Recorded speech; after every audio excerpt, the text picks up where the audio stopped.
Hello there, this is Critical from Cridical Media, just taking a look at the 2022 hardcover release, or Perfect Edition release, of Orochi by Kazuo Umezz from Viz Media. And what we usually do with this channel is give you an idea of what to expect if you ever come across this book in the wild. So we go over the exterior, some bonus material, art and plot points, and then a brief review at the end. Now, yes, this being a follow-up, I cannot deny I definitely appreciated the first release quite a lot. But I gotta say, the stories in this book are much better.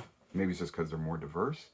But in terms of the exteriors, I just brought the first one out here just to show that the first one had this interesting concave design with its title and the badge, especially, where it's level. The one is level with the rest of the whiteboard, but the reds are actually concave. On volume 2, it's actually more embossed, so it's actually sticking out. And it's very faint on the badge, so it's not as deep. And same thing goes for the spine here.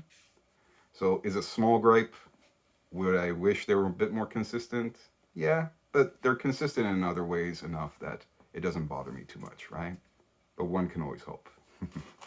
Anywho, at least in terms of bonus material, kind of similar with the first volume, you're not really getting much. I mean, you'll get this color splash where I definitely appreciate artists who use, minimalist color design. So, like a 3-color, 4-color motif, because it tends to evoke a lot more. Because, yeah, I've never seen Orochi as haunting as this or in the final volumes like Blood and whatnot. But anywho, I guess that'll come out later, maybe in volume 4 of this. But anywho, in terms of the exterior here for the rear, again, kind of similar to the first book where, yeah, just a few final bookends, and about the author, and just the indicia, of course, publication rights and whatnot. So that's what I meant by not much really going on in that sense. But the stories that are collected here, we're getting 3 of them, about 110 page worth stories we got here. So yeah, Prodigy, Home, and Key. Of the 3, Prodigy is probably my favorite, predominantly because of its ending. No, I don't spoil endings here. I'll talk about art and plot points, but I won't go that far. But yeah, probably Home was the second best, and to be honest, they are actually kind of arranged in the way I kind of like them. Now, Prodigy. Yes, it is going on that idea of, yeah, when families, they have kids, but they really work that kid to study kind of thing. It's going with that idea. So, this loving family, the Tashibanas, they have their young infant. Life is beautiful. The father's successful, well educated. Kind of want him to be somewhat similar, but the mother wants him to just enjoy life. But an open door or an open window befalls tragedy. So yes, unfortunately, a criminal comes in. It's pretty threatening what happens, but I love the detail work here by Umezu. Very on point. I would turn the page, but it's pretty damn graphic, so I'm gonna have to skip it past it there for you. But this whole tragedy, essentially leaves the infant, Yu, scarred for life, where he has a scar on his neck forever.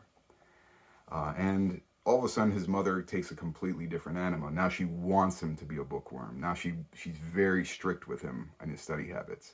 Yeah, you're going to see a lot of parental discipline in this. It was more commonplace back then, so you can't really jump on it too hard. But she does take it pretty far, where she even forces his hand. She basically cracks his thumb to make sure he holds his pencil.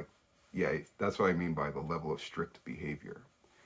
But yeah, over the course of the story, yeah, you're just noticing that his home life is just so strict and so bearing that yeah, he barely gets a chance to have fun. He has no friends. He goes to school. He's just known as like a robot. Books, I think, is what they call him, like bookworm, I guess. But yeah, as the story progresses, you're kind of seeing this almost unstable behavior where now that he's even getting good grades, yeah, his mother's just still on him extremely, and you're always wondering why is she so hard on him? It's incredible.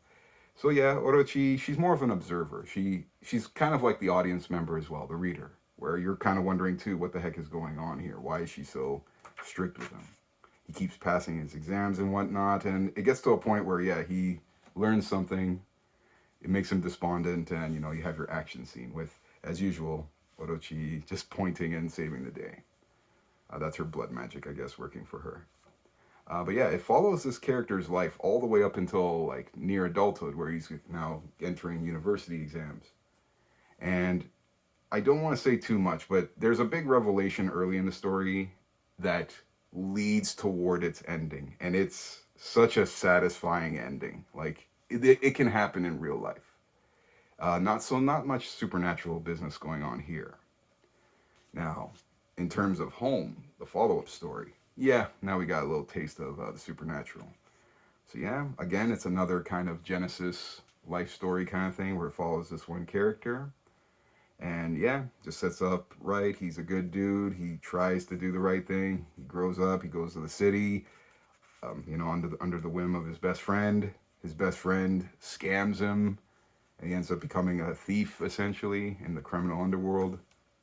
But he always kind of longs for home at one point. But yeah, like he's always resistant to answer his mother's letters. Anywho, I'm just highlighting this page here because it's one of the few times you ever see Orochi herself get down, and as you can see, like her waving her finger, which I love. I love that whole bewitched thing. It's like one of the funniest things ever. I just love when people just straight up point. It's hilarious to me. I don't know why. But anywho, he has this longing after this huge scuffle here to come back home. So he does, but home isn't quite what it is. I don't want to reveal too much again, but let's just put it this way. If you guys were fans of Village of the Damned, that film from way back when, or even the modern remake, it actually has a lot of similarities going on with it. And I definitely appreciate the ending of this one because it makes you wonder, was it all a dream? Was it real? Was it a manifestation of this or that? And even in this story, Orochi herself, she actually meets her match in the form of this kid here, Shinji, where everybody's afraid of this kid. He has like mind powers or something like that. There's a lot more moving parts to it, a lot of mechanics. But yeah, you see what I mean, where he just stares at things. And there's a pretty brutal scene in this story, man oh man, like where basically somebody just gets ripped to pieces, and it's in a way you've never probably seen before. Oh wow, I just came across that page by accident. Okay, there you go. Anywho, moving on. Yes, now the final story, Key. They really should rename this story just Liar Liar or The Boy Who Cried Wolf, because that's exactly what this is. It's just a character. Yeah, he's just known as Liar. Well, he does have a real name, of course. But the thing is, he's called Liar because he just lies about anything.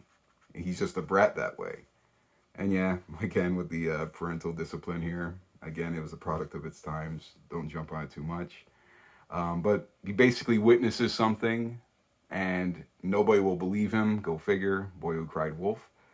But I will admit, the ending of the story, like this whole story, you kind of know what's coming, but it's just building and building and building to it.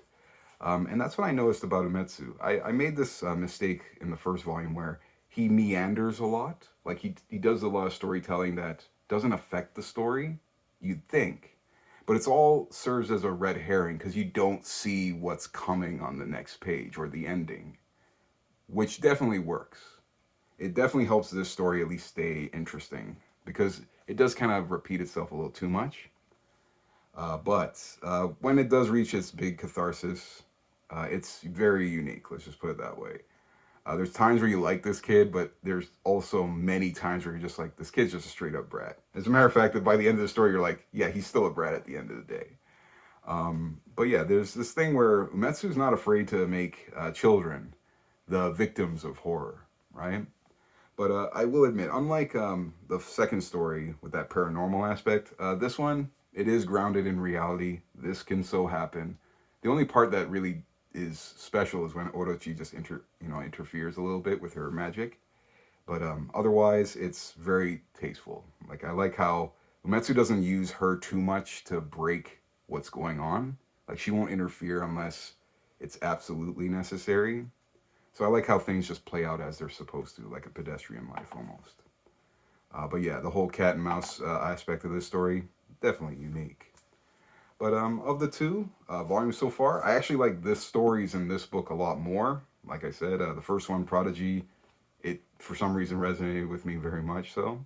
But at this point, it's no longer about me. It's more so about your opinion at the end of the day.